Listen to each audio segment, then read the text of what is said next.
Voilà, première vidéo du chapitre 6 donc, de thermodynamique, dans lequel on va s'intéresser aux échanges d'énergie, notamment sous forme de chaleur, entre différents systèmes.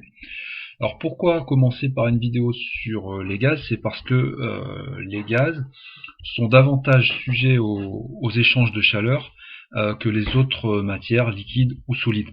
Ils peuvent subir davantage de modifications à la suite d'un transfert thermique. Alors, on va commencer par la description de ce modèle des gaz parfaits, qui ne reste qu'un modèle. Ça veut dire que, concrètement, un gaz parfait n'existe pas réellement, mais il y a de nombreux gaz qui ont un comportement qui s'approche de ce modèle de gaz parfait. Sur quoi repose le modèle? Il repose sur le fait que on va considérer que les molécules qui constituent le gaz sont sans interaction à distance les unes avec les autres.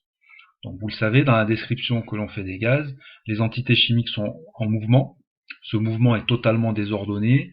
Les directions de déplacement sont totalement aléatoires. Il en résulte des chocs entre molécules. Donc là, il y a une interaction. Mais quand les molécules sont à distance l'une de l'autre, elles n'interagissent plus. Du fait de ces chocs, il en résulte une force de pression, notamment qui va s'exercer par l'accumulation des chocs sur les parois qui contiennent ce gaz. Et donc, dans la description du gaz, beaucoup de paramètres entrent en compte. La notion de pression dont je viens de parler, la notion de volume, le fait d'enfermer le gaz dans un certain volume plus ou moins grand va avoir un impact sur son comportement. La température, on l'a déjà vu en chimie, on sait que la température est un facteur qui traduit l'agitation des molécules. Et évidemment que selon l'agitation des molécules, le comportement global du gaz ne sera pas le même. Et puis la quantité de matière de gaz qu'on aura mis dans l'enceinte, ici, fermée, va avoir également un impact sur son comportement. Tous ces paramètres, pression, volume, quantité de matière et température, sont intimement liés les unes aux autres. Et dans le modèle du gaz parfait, le fait qu'il n'y ait pas d'interaction à distance entre les molécules, et la traduction donc de cette non-interaction débouche sur un lien relativement simple entre les quatre grandeurs dont j'ai parlé juste avant. Ça se traduit donc par ce qu'on appelle l'équation d'état d'un gaz parfait, c'est-à-dire la formule qui relie les quatre grandeurs pertinentes pour un gaz, sa pression, son volume, sa quantité de matière et sa température. Donc la formule c'est la suivante. Lorsque l'on multiplie la pression du gaz par le volume qu'il occupe, donc P fois V, eh bien on obtient le même résultat que sa quantité de matière fois une constante R qui s'appelle la constante des gaz parfaits et qui vaut 8,31 dans le système international des unités, multiplié par la température du gaz, mais attention, exprimée en Kelvin, qui reste l'unité de température en physique la plus pertinente. Donc c'est une formule qui est relativement à la fois simple à retenir et très complète en termes d'informations. On peut, à partir de cette formule, calculer quatre grandeurs différentes connaissant les autres. On peut, si on connaît le volume du gaz, sa quantité de matière et sa température, calculer sa pression. On peut, si on connaît la pression, la quantité, la température, déterminer le volume, et ainsi de suite. On peut calculer la quantité de matière ou la température. Alors, concrètement, comment se traduit cette formule? Première expérience qui consiste par exemple à comprimer un gaz.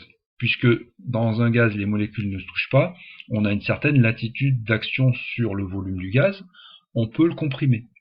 Donc ici, si j'ai enfermé une certaine quantité de gaz dans une seringue qui fait 1 litre, je peux réduire ce volume.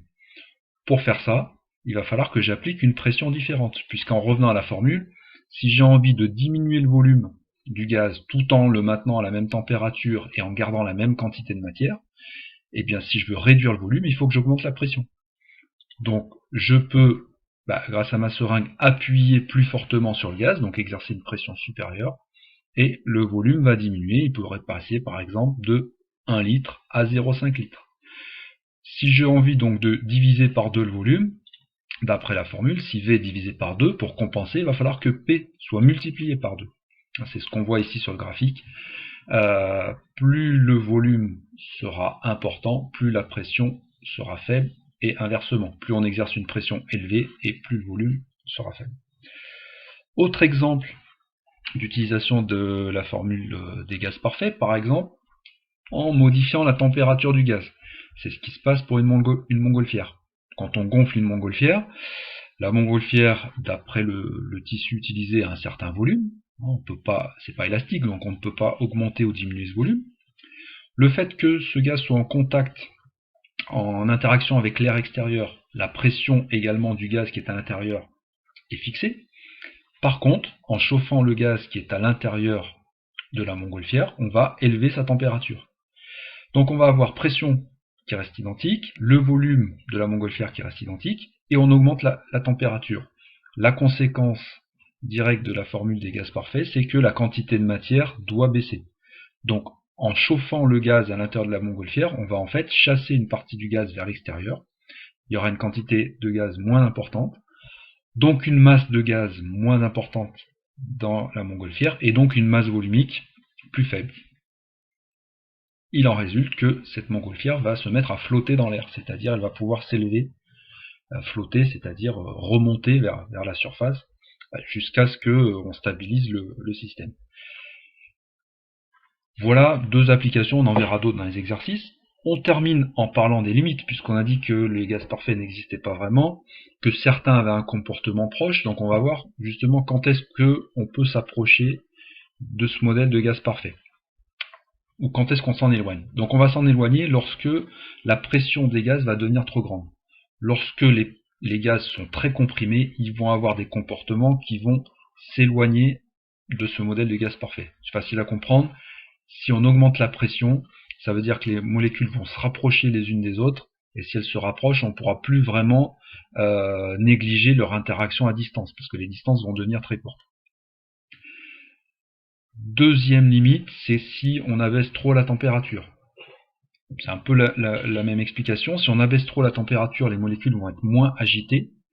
Alors en fait, on pouvait négliger leurs interactions à distance parce que leur agitation thermique l'emportait largement sur les petites interactions qu'elles pouvaient avoir. Si la température devient trop basse, leur vitesse diminue et du coup on ne peut plus vraiment négliger leur interaction à distance.